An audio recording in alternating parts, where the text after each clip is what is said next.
This happened in the summer of 2018, and it's the reason my family no longer owns our ranch in southern Texas. I grew up on 40 acres of semi-arid land about 15 miles outside of a small town called Carrizo Springs, right near the Mexican border. The kind of place where the nearest neighbor is 3 miles away, and the sound of coyotes at night is as common as crickets.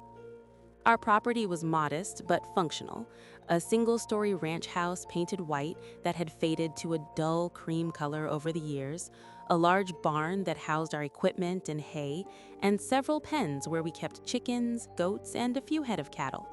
My bedroom was on the east side of the house, with a window that overlooked the goat pen and the vast stretch of scrubland beyond it. Two windows, actually, both with those old metal screens that rattled whenever the wind picked up, which was almost every night. I was 19 at the time, taking a gap year before college to help my dad run the ranch.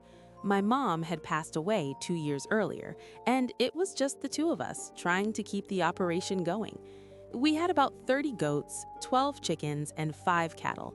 Not a huge operation, but enough to keep us busy and bring in a little income from selling milk, eggs, and the occasional calf. That summer was brutal, even by Texas standards. Temperatures regularly hit 105 degrees by midday, and at night, it barely dropped below 85. The land was so dry that the ground had cracked in places, creating these deep fissures that ran for yards.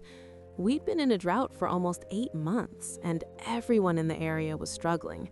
Water was expensive, feed was expensive, and keeping the animals healthy was becoming harder every week. My daily routine was simple and repetitive. Wake up at 5:30 a.m. before the heat became unbearable, check on the animals, make sure they had water and food, fix whatever fence or equipment had broken the day before, then retreat inside during the hottest part of the afternoon. Around 6 p.m., I'd go back out for evening chores, then spend the rest of the night inside with the AC running and a fan pointed directly at my face. The goats were my responsibility. I'd raised most of them from kids, and I knew each one by name. There was Chella, the oldest female who was blind in one eye, but still the most assertive of the herd. Pancho, a massive billy goat who weighed close to 200 pounds and had horns that curved back almost a full foot. Rosita and her twin kids, Uno and Dos, who were only 4 months old and still nursing. They had personalities, routines, favorite spots in the pen where they liked to sleep. Around mid-July, my dad mentioned that the Hernandezes, who owned the ranch about 8 miles south of us, had lost 3 goats in a single night. Found them in the morning, all dead in their pen. He said Miguel Hernandez told him the bodies were drained of blood, with these strange puncture wounds on their necks. My dad laughed it off, said Miguel had probably been drinking and didn't want to admit a coyote or bobcat had gotten in. But I could tell something about the story bothered him. A week later, the Johnsons, who lived 6 miles to our east, reported the same thing. 4 chickens, all dead, all drained. Then the Rodriguezes lost 2 calves, then the Mendozas lost half their flock of chickens in one night. Every single person described the same thing: puncture wounds, drained bodies, no signs of a struggle, and no tracks leading to or from the scene. People in town started talking, at the feed store, at the gas station, at the small diner on Main Street. Everyone had a theory. Some said it was a pack of feral dogs that had learned to hunt efficiently. Others blamed coyotes, though coyotes don't typically drain blood or kill without eating the meat. A few of the older Mexican families started whispering a word I'd heard before but never taken seriously: Chupacabra. I'd grown up hearing stories about El Chupacabra from my mom, who'd been raised in a small village in Nuevo León. She'd tell me about this creature that attacked livestock at night, drinking their blood and leaving the bodies intact. I always thought it was just folklore, a scary story to keep kids from wandering around at night. But now, hearing these reports from multiple ranches, all describing the same impossible details, I started feeling uneasy. Our animals started acting strange around that time. The goats, who were usually calm and predictable, became skittish. They'd huddle together in the corner of their pen farthest from the scrubland, even during the hottest parts of the day when they'd normally seek shade under the mesquite trees. The chickens stopped roosting in their normal spots and instead piled on top of each other in the corner of the coop. Our cattle, which usually grazed spread out across the pasture, stayed close together near the barn. My dad noticed too. One evening, as we were finishing the chores, he said, "Something's got 'em spooked." He scanned the horizon, squinting against the setting sun. "Keep your rifle close tonight." That was unusual. My dad wasn't paranoid, and he'd dealt with predators before, but something in his voice told me he was genuinely concerned. That night, I couldn't sleep. It was a Thursday, I remember, because we'd gone into town earlier that day to pick up supplies, and I'd heard more stories at the feed store. I lay in bed with my window open, trying to catch any breeze that might offer relief from the heat. Around 11 p.m., I heard the goats making noise.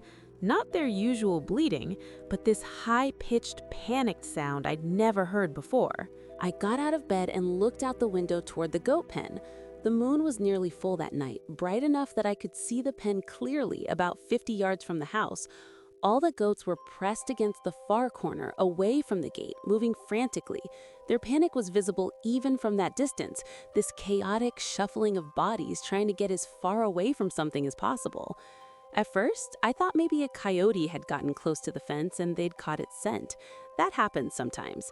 But then I saw movement near the water trough on the opposite side of the pen. Something was in there with them, something that definitely wasn't a coyote. I grabbed my flashlight from the nightstand and shined it toward the pen, but the beam wasn't strong enough to reach that far clearly. I could make out a shape low to the ground, moving with this strange, jerky motion that didn't look like any animal I'd ever seen. It was roughly the size of a large dog, maybe a German shepherd, but the way it moved was wrong, too angular, too deliberate. My heart started pounding. I grabbed my rifle from the corner of my room, checked that it was loaded, and headed for the back door. My dad's bedroom was on the other side of the house, and I didn't want to wake him up if it turned out to be nothing. I told myself I'd just fire a warning shot to scare whatever it was away, then check on the goats and come back inside. The moment I stepped outside, the temperature difference hit me. Inside with the AC, it had been maybe 75 degrees. Outside, it was still close to 90, and the air was thick and still, like the whole world was holding its breath. I could hear the goats clearly now, that panicked bleating echoing across the property. I could also hear something else, a sound I can only describe as a low, wet hissing, like air escaping from a punctured tire, but organic somehow. I walked toward the pen, rifle raised, flashlight mounted on the barrel sweeping back and forth. As I got closer, about 20 yards away, the hissing stopped. The goats went completely silent. Everything went silent. No crickets, no distant coyotes, no wind. Just this oppressive, suffocating quiet that made my skin crawl. I should mention my name is Fernanda and I run this channel, The Hidden Archive, because of experiences like this one, encounters that don't fit into the safe, rational world we tell ourselves we live in, moments that split your life into before and after.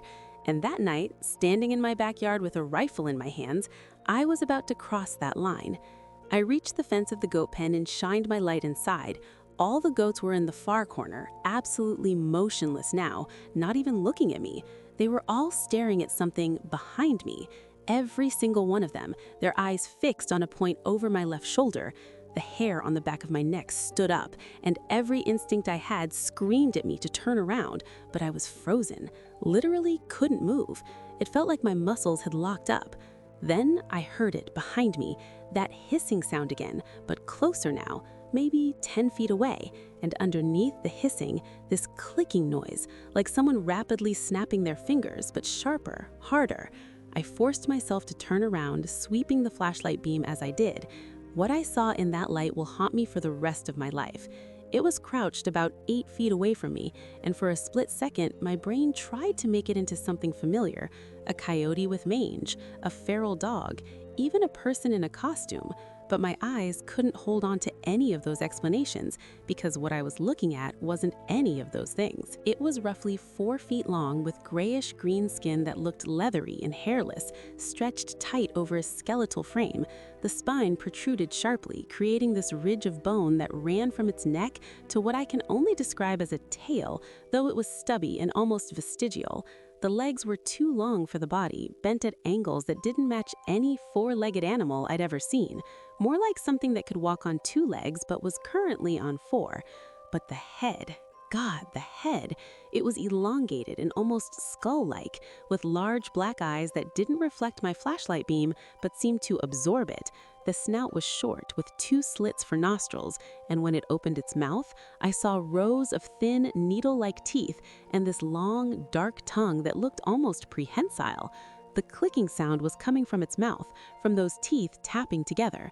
We stared at each other for what might have been 3 seconds, but felt like an eternity.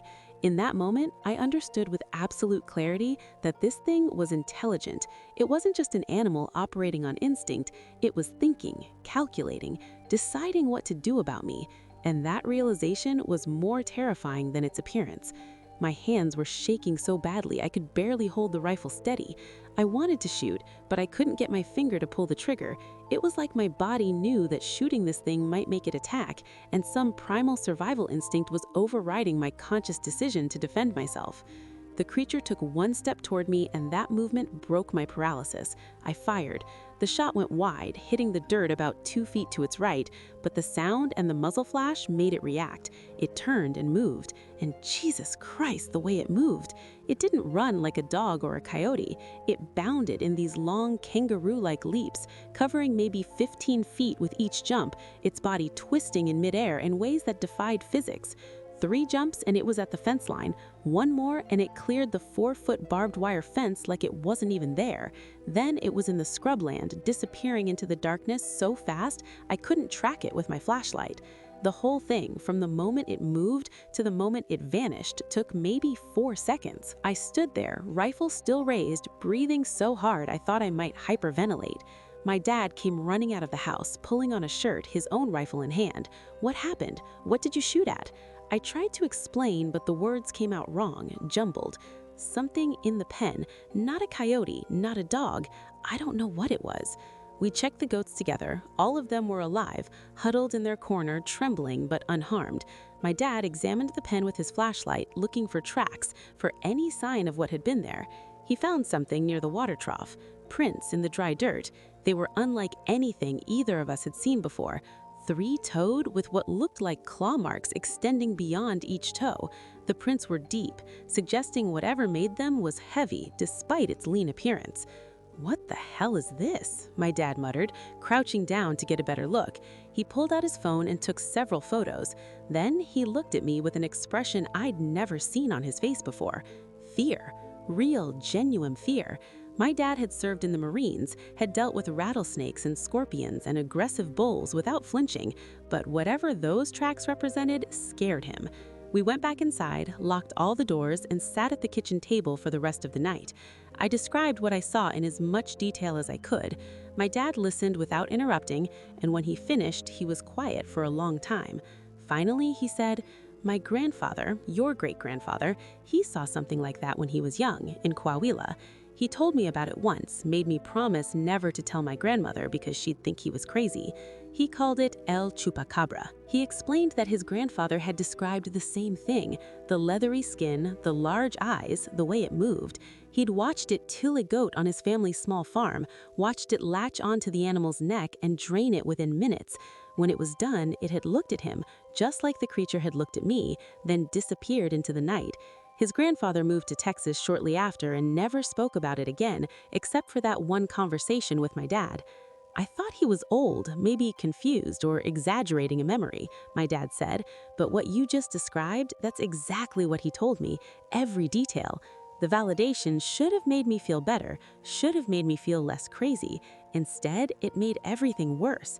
Because if my great-grandfather had seen this thing 70 years ago and I'd just seen it now, that meant these creatures were real, had been real for generations, and we'd all just been telling ourselves they weren't. We didn't sleep the rest of that night. At first light, around 6 a.m., we went back out to examine the area more carefully. The tracks led from the scrubland to the pen, then back out again in the direction it had fled. We followed them for about 100 yards before they disappeared on hard, rocky ground. We found one more thing, though, something I wish we hadn't. About 50 yards from the pen, we found a dead jackrabbit. It was completely drained, with 2 puncture wounds on its neck, the body intact but desiccated, like it had been left in the sun for days even though it was clearly fresh. My dad called Miguel Hernandez, and within an hour, Miguel and 2 of his ranch hands came over. They examined the tracks, looked at the jackrabbit, and confirmed what my dad and I already suspected. They'd seen the same tracks on their property, the same type of kill. Miguel told us that 5 other ranches in the area had reported similar incidents in the past month, and that the attacks were getting more frequent. "It comes in cycles," Miguel said. "My father told me about this. Every 20, maybe 30 years they come back, stay for a summer, kill livestock, then disappear again. Nobody knows where they go or why they leave, but they always come back." We reinforced the fencing around our pens, installed motion sensor lights, and started taking turns staying up at night to watch the property. For the next week, nothing happened. The goats calmed down. The chickens went back to their normal routine. We started to think maybe it had moved on, that we'd scared it away permanently. Then, 8 days after my encounter, the Rodriguezes lost 6 goats in one night, all drained, all with the same puncture wounds. The creature hadn't left. It had just moved to a different hunting ground. Over the next month, it hit 7 different ranches in our area, always at night, always with the same methodology. The local sheriff got involved, even brought in a wildlife expert from San Antonio, but they couldn't explain the kills. The expert insisted it had to be a predator with unusual feeding behavior, maybe a coyote with a deformity, but he couldn't explain the tracks or the complete blood drainage. 2 months after my encounter, my dad and I made the decision to sell the ranch. It wasn't just about the creature, though that was a big part of it. It was about knowing that this thing was out there, that it could come back any time, and that there was nothing we could do to stop it. The authorities didn't believe us. The wildlife experts had no answers, and we were just supposed to live with this constant threat. But here's what really made us leave, what I haven't told anyone except my dad until now. A week before we sold the property, I was closing up the barn just before sunset. I felt like I was being watched. I turned around, and there, about 40 yards away at the edge of the scrubland, it was standing. Not crouching, not hiding, but standing upright on its hind legs like a person, just watching me. It was taller than I thought, maybe 5.5 feet when fully upright, and it stayed there for a full minute, just staring, before dropping back down to all fours and walking slowly, deliberately back into the brush. It wasn't hunting, it wasn't feeding, it was sending a message. This was its territory, and we were just visitors. I didn't tell my dad about that encounter until after we'd already moved. I knew if I told him while we were still there, he'd never sleep again. We sold the ranch to a developer from Austin who plans to turn it into a solar farm. Part of me feels guilty, like I should have warned them, but what would I say? And would they even believe me? The attacks stopped about a month after we left, or at least no one has reported any new ones. I sometimes wonder if the creature moved on to a different area, or if it's still there, just waiting for the right time to start hunting again. I still have nightmares about those eyes, about the way it looked at me with what I can only describe as recognition, like it knew what I was, understood that I was afraid, and was curious about that fear.